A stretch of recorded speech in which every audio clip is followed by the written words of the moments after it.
Bismillahirrahmanirrahim. Jenengan jangan hanya berpikir protes dengan ketentuan fikih, mengkaji yang sebanyak-banyaknya. Itu tadi, misalnya Anda seorang supir permanen, supir bis terutama. Kalau truk kan bisa lihat-lihat, kalau bis kan ada deadline-nya ya, waktu seperti bis jurusan Surabaya Semarang. Saya kan sering naik bis jurusan Surabaya Semarang. Kadang-kadang supirnya melihat saya, tanya, "Gus, saya ini supir, saya ini Ramadan itu di mana ya?" Ya saya sudah ngerti setengah nakal, dan senengnya dijawab rasa poso ya saya tahu. Tapi masalahnya secara fikih, kalau kamu mengatakan kamu harus puasa terus, kamu melanggar konstitusi ilmu. Memang musafir punya diskon? Boleh tidak puasa. Pertanyaannya, bayarnya kapan? Wong Syawal ya nyupir lagi, Dzulqa'dah nyupir lagi, nanti sampai Ramadan ya. Nah terus, ya pas kamu cuti, biasanya cutinya pas sakit, boleh diskon lagi karena sakit. Coba. Nggak, andai kan ada jadi ahli fikih milih zaman.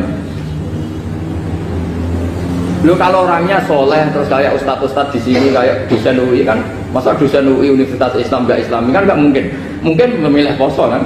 Masalahnya ini kan hukum untuk orang kebanyakan, nggak boleh hukum mosok gak kuat. Sahur jam 3:30 ngombe vitamin pokoknya harus kuat. Itu udah hukum, itu saran. Hukum itu beda dengan saran.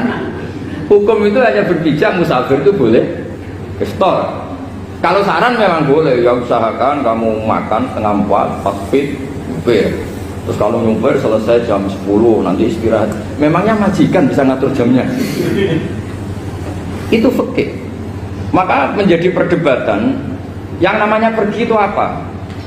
Menurut Imam Syafi'i, pergi itu ya dari rumahnya ke tempat yang asing yang tidak wilayahnya, namanya pergi. Menurut Imam Ahmad bin Hanbal enggak. Pergi itu tidak kerja. Jadi orang yang supir yang seperti itu namanya tidak pergi tapi kerja. Tanyakan ke publik, misalnya jenengan ke UI, istri kamu atau suami kamu ditanya, istri kamu kemana? Kira-kira jawabnya bilang pergi jalan-jalan apa bilang kerja? Kerja. Makanya kata Imam Ahmad bin Hanbal, mudi musafar atau orang yang berprofesi, yang profesinya memang harus pergi, kayak traveling atau supir, maka itu namanya tidak pergi, namanya itu kerja. Karena apa? Sekali distatuskan pergi, maka ikut status yang dikatakan Allah dan Rasul, dapat diskon, boleh tidak puasa. Maka terus kita debat tentang definisi. Nah, definisi ini penting karena yang menjadikan hukum rubah itu definisi. Misalnya gini, mbak ini ngaji saya, statusnya kalau pakai status saya ajnabi, orang lain bapak ajnabiyah, maka hukumnya saya melihat bapak ini haram karena statusnya ajnabi melihat ajnabiyah yang tidak mahram. Tapi kalau di fikih itu ada statusnya.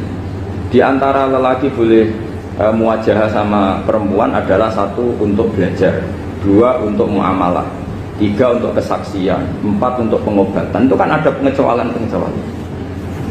Sehingga statusnya sekarang, mbak itu belajar, apa ingin melihat Gus Bah, atau Gus Bah itu mengajar, atau ingin melihat mbak, itu statusnya bisa rubah.